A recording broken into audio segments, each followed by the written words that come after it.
What if I told you that two countries, without officially declaring war, are already attacking each other through airstrikes, proxy militias, cyber weapons, and assassinations? That this isn't a prediction but a reality playing out right now in the Middle East? That we're watching history repeat itself, only this time with more dangerous stakes? Nuclear ambitions, shifting alliances, and global implications? This is the story of Israel and Iran, one of the most complex and consequential rivalries in modern geopolitics. And in 2025, it's no longer just a shadow war. It's real, it's escalating, and it could ignite a regional or even global conflict if the current trajectory continues. The tension between Israel and Iran isn't just about religion or land, it's about power, ideology, and survival. Israel views Iran as an existential threat, a country whose leadership has openly called for its destruction, and is now closer than ever to obtaining nuclear capabilities. Iran, on the other hand, sees Israel as a colonial project backed by the West, particularly the United States, and as a barrier to its goal of regional dominance. Over the decades, both countries have fought a largely indirect war through proxies, covert operations, and diplomatic maneuvering. But today the boundaries of that unofficial conflict are dissolving. The events of April 2024 marked a turning point. After an Israeli airstrike in Damascus killed several Iranian Islamic Revolutionary Guard Corps commanders, Iran responded with a direct, large-scale missile and drone assault on Israel, launched not by Hezbollah or a militia, but from Iranian soil itself. Over 300 drones and missiles were launched. It was the largest direct military attack on Israel by a state actor in decades. Most of the projectiles were intercepted thanks to Israel's Iron Dome aero defense systems and military support from the United States, the United Kingdom, and even Jordan. But the message was clear. Iran was no longer staying in the shadows. Israel's response was swift and calculating. Rather than opting for full-scale retaliation, it executed a limited but precise strike deep inside Iran, targeting a military base near Isfahan. The attack was surgical. It damaged radar and drone facilities without crossing the line into a full war. But again, a precedent had been shattered. Both nations had directly targeted each other's territory. No deniability, no proxies, no masks. Behind this open confrontation lies a deeper and more dangerous layer: the nuclear issue. Iran's uranium enrichment program has reached alarming levels.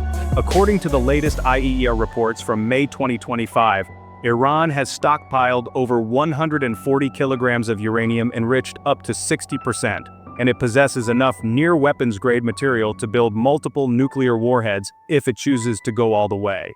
Iran insists its nuclear program is peaceful, but its refusal to allow full inspections and its continued advancement of centrifuge technology suggest otherwise. Meanwhile, Israeli intelligence believes Iran is months, if not weeks, away from breakout capability. And Israel has made it clear, it will not allow Iran to become a nuclear-armed state, period. This isn't just rhetoric. In the past, Israel has demonstrated its willingness to act unilaterally when it perceives an existential threat. In 1981, it bombed Iraq's Osirak nuclear reactor. In 2007, it destroyed a Syrian reactor under construction.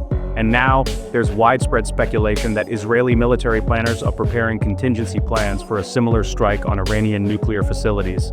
If such an operation occurs, it could involve hundreds of aircraft, cyber operations, and coordination with regional partners.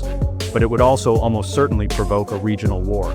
What makes this situation even more volatile is the web of proxies that Iran has developed over the last 2 decades.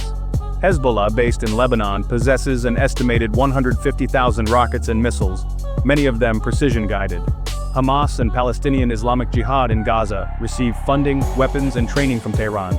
Iranian-backed militias in Syria and Iraq have launched attacks on Israeli and American targets. And in Yemen, the Houthis, another Iranian ally, have demonstrated their ability to strike deep into Saudi and Emirati territory, and even into the Red Sea shipping lanes. After Hamas's brutal attack on southern Israel on October 7, 2023, which resulted in over 1,200 Israeli deaths and triggered a massive Israeli military response in Gaza, Iran's role came under intense scrutiny. While Tehran denied direct involvement, it praised the attack and maintained its support for the resistance axis. The war in Gaza that followed not only devastated the region but also hardened Israeli public opinion and strengthened calls for a broader campaign against Iranian influence.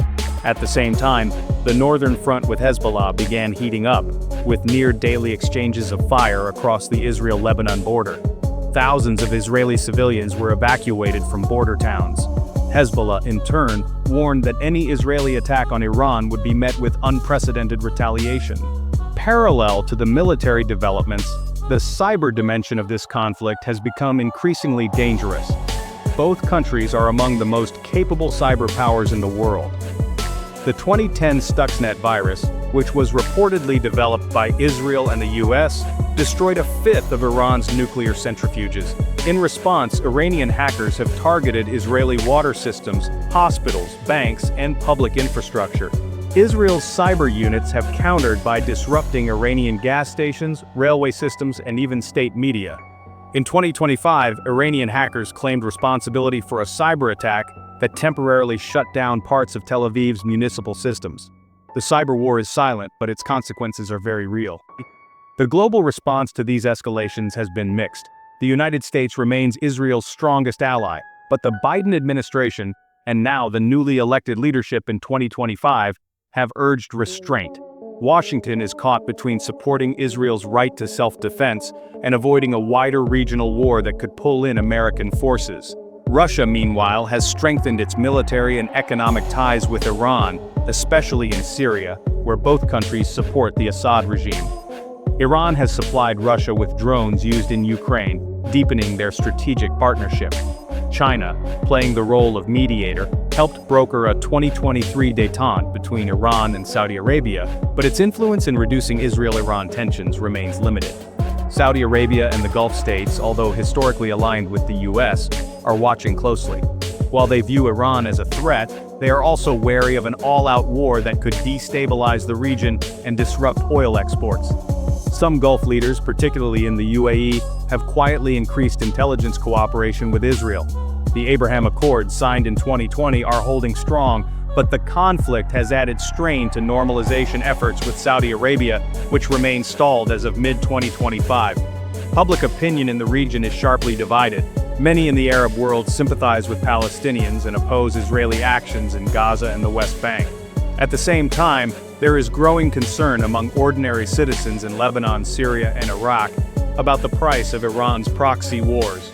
In Tehran, despite heavy state control, there are signs of fatigue among younger Iranians, many of whom are more focused on economic survival than ideological battles. Sanctions have crippled Iran's economy, and inflation remains above 40% in 2025, yet the regime shows no sign of changing course. What happens next depends on a combination of strategic calculations, political will, and international diplomacy. Will Israel strike Iran's nuclear facilities preemptively? Will Iran push Hezbollah into a full-scale confrontation in northern Israel? Will the United States and other powers succeed in cooling down the tensions? Or will the region descend into chaos? The truth is, we are closer to a major war in the Middle East than at any time in the past decade. For now, both sides continue to prepare. Israel has conducted nationwide drills simulating multi-front wars, including mass missile attacks from Hezbollah and Iran. Iran has showcased new long-range ballistic missiles and announced advances in drone swarm technology. Words of peace are scarce. Strategic patience is wearing thin, and the balance of power in the region is dangerously unstable.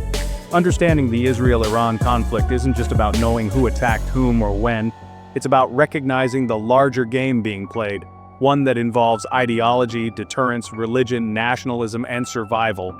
Both nations believe they are fighting for their future.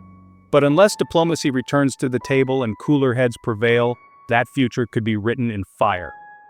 If you found this breakdown helpful and want to stay informed on global conflicts and geopolitics, subscribe and turn on notifications.